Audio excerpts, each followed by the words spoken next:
सो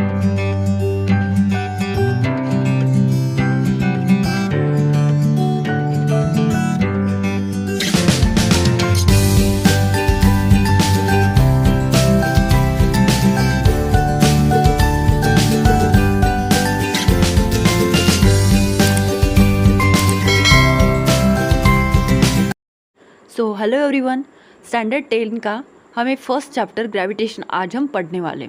सो ग्रेविटेशंस मतलब क्या होता है, ये हमें कुछ पढ़ना है इस चैप्टर में। प्रीवियस स्टैंडर्ड में gravitational force of universal force act only to object, दो ऑब्जेक्ट के बीच में ग्रेविटेशनल फोर्स एक्ट होता है, वो हमने पढ़ा था। Okay, so earth between the two objects of universe, let us learn about the forces. मतलब इस चैप्टर में हमें फोर्सेस के बारे में मोस्ट स्टडी करनी। तो फर्स्ट पॉइंट है हमारा gravitation. So what is mean by gravitation? Gravitation बताने के पहले जैसे मैं आपको एक एग्जांपल बता देती हूँ। ये कोई पर्सन है, ये अभी एक अर्थ पर स्टैंड है। ओके, ये अर्थ पर क्यों स्टैंड है, इसके बारे में आपने कभी सोचा है? बिकॉज ग्रेविटी के कारण वो अर्थ पर स्टैंड है। विदाउट ग्रेविटी हम लोग स्टैंड ही नहीं रह पाते। जैसे कि ये हमारी अर्थ है, अर्थ के अराउंड क्या इतने सारे प्लैनेट्स रिवॉल्व होते रहते हैं। Okay, many numbers of planets क्या होते हैं, रिवॉल्व होते हैं अपने अर्थ के अराउंड। बट कभी आप लोगों ने सोचा है ये प्लैनेट्स तो रिवॉल्व होते हैं, बट कभी एक प्लैनेट सपोज कंसिडर कर लो, ये सन है। ओके, ये हमारी अर्थ है। अर्थ क्या कर रही है, रोटेट हो रही है। ओके, सन भी रोटेट कर रहा है, अर्थ के रिवॉल्व रोटेट कर रहा है। तो कभी आपने सोचा कि ये अर्थ यही इतने ही डिस्टेंस पर क्यों रहता है, वो कभी इसके पास क्यों नहीं आता? क्योंकि हो सकता है कि ये अर्थ के इतने करीब क्यों नहीं आता। क्यों? Because reason is gravity. इनके बीच में भी एक ग्रेविटी रहती है, इसके कारण प्लैनेट अपने आप रिवॉल्व करते रहते हैं अर्थ के अराउंड। ओके, सो अभी हमें यही पढ़ना है ग्रेविटेशन मतलब क्या है। सो देखो, as we learn the phenomena of gravitation was discuss sir Isaac Newton. Sir Isaac Newton ये एक साइंटिस्ट का नाम है। जो ग्रेविटी बोलते हैं ना हम लोग, तो ग्रेविटी ये सर आइजैक न्यूटन ने डिस्कवर किया है। ओके, सो उसके पीछे की भी एक स्टोरी है। तो मैं अभी आपको एक स्टोरी दिखा देती हूँ, आपको समझ में आ जाएगी क्या होता है। सो देखो फ्रेंड, एक बार क्या हुआ, सर आइजैक न्यूटन जो है, वो साइंटिस्ट जो है, वो क्या कर रहे थे, एक पेड़ के नीचे बैठे थे। सो पेड़ के नीचे बैठने से क्या हुआ, उनके सिर पर ना एक एप्पल गिरा। तो एप्पल गिरने के कारण उन्होंने देखा कि वो सोचने लगे कि ये एप्पल गिरा तो ठीक है, बट वो ऊपर फिर से वापस क्यों नहीं गया। ओके, क्यों नहीं गया, उनके दिमाग में ये रीज़न है कि क्यों वो ऊपर वापस नहीं गया। सो उन्होंने इसके ऊपर रिसर्च किया। रिसर्च करने के बाद उनको पता चला ड्यू टू ग्रेविटी के कारण वो एप्पल जो है वो रिटर्न वापस नहीं गया। Got it? सो ये स्टोरी हमें यहाँ पे मैंने जो आपको इमेज दिखाई है उसी स्टोरी पर, मतलब आप लोग सोच रहे होंगे कि ये कैसे पॉसिबल है कि एक एप्पल गिरने से कोई लॉ बनता है क्या। बट इट इज़ पॉसिबल है कि उन्होंने ये लॉ बनाया है। ओके, ग्रेविटी के ऊपर। सो आते हैं हम हमारे पॉइंट के ऊपर। सो नाउ पढ़ते हैं हम अभी gravitations as we learn the phenomena of sir Isaac Newton. ये तो अभी मैंने आपको एक्सप्लेन कर दिया। सो देखो, अभी जो आपको मैंने स्टोरी बताई, वही लिखिए। As the story goes, the discovered the forces by seeing the apple fall on the tree in the ground. So ground पर एक एप्पल, ग्राउंड पर बोलो या सर आइजैक न्यूटन के सिर पर, वो ट्री के नीचे बैठे थे ना। आपके इस टेक्स्ट बुक में एक इमेज भी दी है कि ट्री के नीचे वो बैठे थे। तो अचानक से एक एप्पल गिरने के कारण उनको लगा कि ये एप्पल गिरा तो ठीक है, फॉल डाउन हुआ, बट वो ऊपर रिटर्न वापस क्यों नहीं गया। ओके, सो क्या दिया है, The wondered why all apples fall vertically downward, not at the angles of vertical. Why do they not fly off of the horizontal directions? उनको दिमाग पे क्वेश्चन आया। After much thought, he comes conclusions that the earth must attract the apple toward itself of the attractive force. ये most important है, attractive force.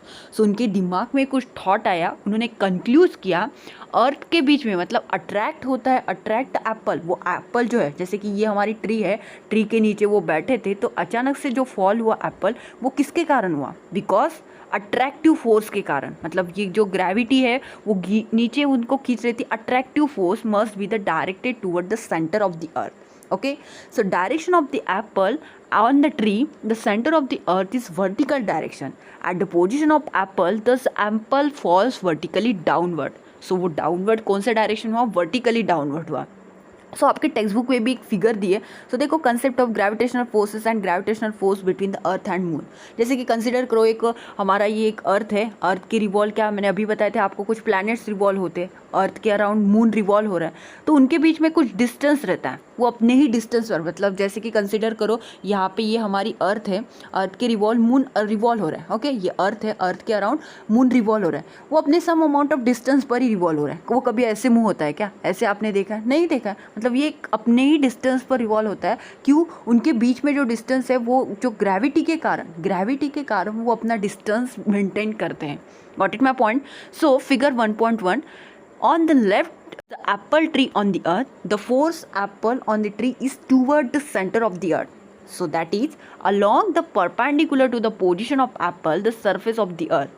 मतलब क्या रहता है, एक अर्थ के ऊपर जो एप्पल गिर रहा है, एप्पल गिरने से क्या हो रहा है, वहाँ पे उन्होंने एक लॉट डिस्कवर किया, बट उसका रीजन क्या है? That is the perpendicular to the position of apple surface to the earth. मतलब अगर कंसिडर करो परपेंडिकुलर डिस्टेंस मतलब क्या होता है, ये इसको परपेंडिकुलर बोलते हैं। ओके, सो कंसिडर करो ये हमारी अर्थ है, अर्थ का सरफेस है, ये अर्थ के सरफेस पर क्या है, एक ट्री है, ट्री से कोई एप्पल फॉल हो रहा है, मतलब ये क्या है, परपेंडिकुलर हो रहा है ना, 90 का एंगल यहाँ पे क्रिएट हो रहा है। तो वही दिया है along the perpendicular force, so position of angle toward the centre to the surface of the earth। So figure also shows that the gravitational force between the earth and moon, the distance between the figure is not according to this scale। समझ गए? मैंने अभी बताया था आपको कि अर्थ और moon के बीच का जो डिस्टेंस है वो हम अकॉर्डिंग, मतलब ये स्केल से वो अकॉर्डिंग नहीं कर सकते। Okay, so Newton thought that if the forces of gravitation act the apple on the tree at the different height of the surface of the earth, can also act on the object at even greater height। okay, so further away from the earth, like make for example the moon। जैसे कि consider करो moon भी क्या होता है, एक rotate होता है, बट अपनी ग्रेविटी में रोटेट होता है। Okay, act on the earth even the further object is light of planet of the sun. जैसे कि मूव होते हैं अर्थ के रिवॉल्व, जैसे मैंने अभी बोला कि अर्थ के रिवॉल्व तो कितने सारे प्लैनेट मूव होते हैं। Okay, number of planets revolve करते हैं वहाँ पे। सो कैसे करते होगी? बिकॉज ड्यू टू ग्रेविटी के कारण। ओके, सो नेक्स्ट हमारा पॉइंट है force and motion. So we have the seen force necessary the change in the speed as well the direction of the motion। so यहाँ पे हमें कुछ forces की भी स्टडी करनी है, जैसे कि 9th में हमने ऑलरेडी स्टडी की थी। उससे भी बेटर, मतलब यहाँ पे एक सर्कुलर मोशन क्या होता है, सेंट्रीपिटल फोर्स क्या होता है, वो हमें पढ़ना है। तो उसके पहले ना ये ब्रैकेट में जो सर आइजैक न्यूटन के बारे में कुछ लिखा है वो पढ़ लेते हैं। The great scientist sir Isaac Newton 1642 से 1727 was the one of the greatest scientists of the recent time। he was born the England। वो जो सर आइजैक न्यूटन थे वो बोर्न कहाँ पे होते, इंग्लैंड में बोर्न हुए थे। कि आपको पता होना चाहिए, इंट्रोडक्शन इसलिए बता रही हूँ। He gave the laws of motion, उन्होंने लॉ ऑफ मोशन की एक स्टडी की है। ओके, उन्होंने लॉज ऑफ मोशन बनाया, equation of motion. so the equation of motion and the theory of gravity in his book the Principia। मतलब उन्होंने एक equation of motion and theory of gravity के ऊपर एक प्रिंसिपल बनाया। okay, so before the book was written the Kepler has given the 3 laws discovered the planetary motion। okay, so Kepler ने भी एक 3 laws बनाए हैं प्लानिटरी मोशन के ऊपर, वो भी हम आगे पढ़ेंगे। How is the reason why the planets move the discovered by the Kepler's law was not known as Newton's. They are the theory of gravity mathematically derived the Kepler's law. जो Kepler's जो scientist थे वो Newton's के बाद है, उन्होंने भी अपने एक 3 लॉज बनाए हैं, वो भी हम इस चैप्टर में पढ़ेंगे। And the addition of to the Newton's did ground break work and several areas including light, heat, sound and mathematics. He invented a new branches of mathematics। This is called the calculus। उन्होंने एक mathematics की branch भी discover की है, उसको हम क्या बोलते हैं, कैलकुलस बोलते हैं। Okay, he wide the ranking application in physics and mathematics। he was the first scientist construct the reflecting telescope। उन्होंने एक फर्स्ट, मतलब ये पहले साइंटिस्ट हैं, उन्होंने कंस्ट्रक्ट किया है रिफ्लेक्टिंग टेलीफोनिक बनाया है। ओके, वो भी हम जैसे जैसे आगे इस चैप्टर में पढ़ेंगे तो आपको समझ में आ जाएगा। सो आई होप इतना टॉपिक आप लोगों को क्लियर हुआ होगा। नेक्स्ट पॉइंट है हमारा circular motion and centripetal force. So circular motion मतलब क्या होता है, जो एक एक्सिस के अलोंग रिवॉल्व होता है उसको सर्कुलर मोशन बोलते हैं। जैसे कि एक लड़की, देखो आप एक इमेज में भी देख पा रहे हो, क्योंकि एक लड़की अपने हाथ में एक स्टोन को पकड़ के एक स्ट्रिंग को एक रोटेट कर रही है, मतलब ये उसके हाथ में जो सेंटर एक्सिस है, ये क्या हुआ, सेंटर एक्सिस पॉइंट हुआ।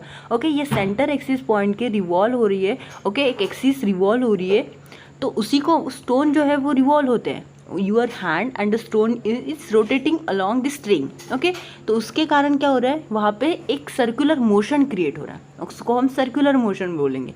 एंड सेंट्रीपिटल फोर्स मतलब क्या, सेंट्रीपिटल फोर्स मतलब एक सेंटर के थ्रू लग रहा है। जैसे मेरा एक सर्कल है, ये सर्कल के सेंट्रीपिटल मतलब ये एक सेंट्रीपिटल, इस साइड में मेरा कोई फोर्स लग रहा है तो उसके टूवर्ड द सेंटर भी एक फोर्स लगेगा, उसको हम सेंट्रीपिटल फोर्स बोलते हैं। तो एक इमेज यहाँ पे आप लोग एक इमेज देख पा रहे होंगे, तो ये सेंटर मतलब एक सेंटर के थ्रू देखो एक स्टोन क्या हो रहा है, रोटेट हो रहा है। ओके, एक एक्सिस के अलोंग रोटेट हो रहा है, तो इसको हम बोलेंगे सर्कुलर मोशंस बोलेंगे।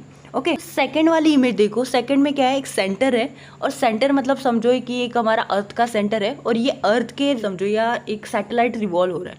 ओके, तो सैटेलाइट रिवॉल्व तो हो रहा है बट वो क्या है, उसका पोजीशन क्या है, मतलब एक सेंट्रीपिटल फोर्स एक्ट हो रहा है। सेंट्रीपिटल फोर्स मतलब जैसे कि यहाँ पे कोई एक सेंटर से ये हुआ, एक सेंटर हुआ उसका सेंटर पॉइंट, उससे मतलब अलॉन्ग में देखोगे तो इस डायरेक्शन में एक टूवर्ड द सेंटर क्या लग रहा है, सेंट्रीपिटल फोर्स हो रहा है। ओके, टूवर्ड द सेंटर जो फोर्स लगता है, ओके, उसको क्या बोलते हैं हम, सेंट्रीपिटल फोर्स बोलते हैं। सो got it my point, centripetal force किसे बोलते हैं, force toward the centre force लगता है उसको सेंट्रीपिटल फोर्स बोलेंगे। एंड सर्कुलर मोशन किसे बोलेंगे, एक एक्सिस के अलोंग रिवॉल्व हो रहा है उसको हम क्या बोलेंगे, सर्कुलर मोशन बोलेंगे।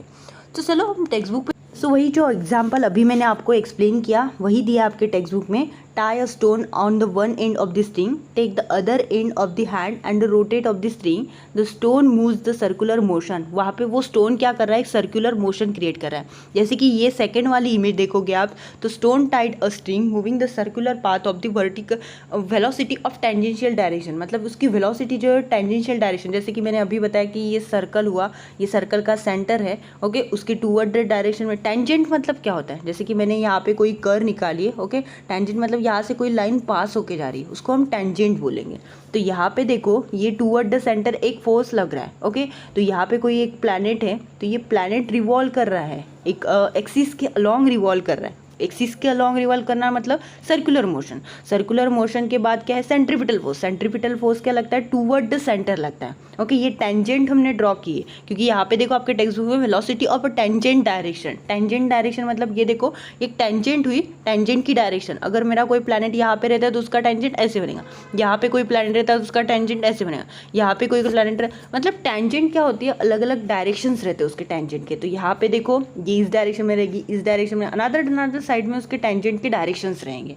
ओके, सो क्या दिया है, एक 5 रुपये का भी कॉइन लेके आप भी उसको रोटेट कर सकते हो। Okay, the displace of the disc is another tangent of the disc, मतलब एक 5 रुपये का कॉइन लेके भी आप उसकी एक एक्टिविटी भी कर सकते हो सेंट्रीपिटल फोर्स के लिए।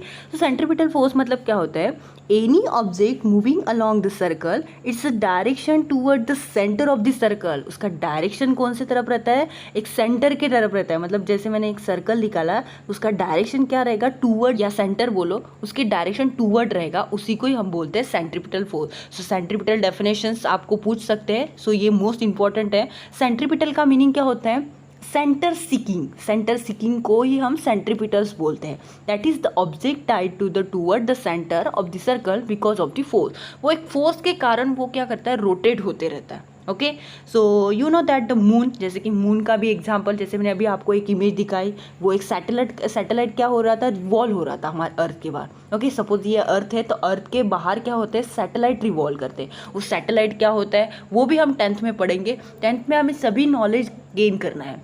तो इसी okay, so direction of a motion of the moon as well as the speed constantly changes during the motion. Do you think that the constantly acting on the moon, what is the direction of the force? मतलब अगर moon कोई, मतलब ये हमारा एक अर्थ है, अर्थ के revolve क्या होता है, मून रिवॉल्व हो रहा है ना, अर्थ के अराउंड क्या हो रहा है, रिवॉल्व हो रहा है मून। तो इसका जो डायरेक्शन है वो एक डायरेक्शन क्या रहता है, एक कांस्टेंट डायरेक्शन, मतलब वो कभी भी चेंज नहीं करता अपना डायरेक्शन। एक डायरेक्शन से, पर्टिकुलर डायरेक्शन से वो क्या करता है, मून रिवॉल्व होता है। सो अबाउ एक्टिविटीज, कुछ एक्टिविटीज भी दिया है, मतलब clear that the moon go to around the earth and must be the forces which exerted the moon. The force must be exerted of the earth which acted the moon towards it. Similarly sun must be the acted the planet towards itself. वो हम लोगों को point दिए हैं। Okay, सो इसका आगे का portion हम नेक्स्ट लेक्चर में देखेंगे, Kepler's law. So I hope आपको ये पूरा क्लियर हुआ होगा। इसके बाद हम नेक्स्ट लेक्चर में नेक्स्ट टॉपिक देखेंगे। सो लाइक करो, शेयर करो and subscribe my channel. Thanks for the watching.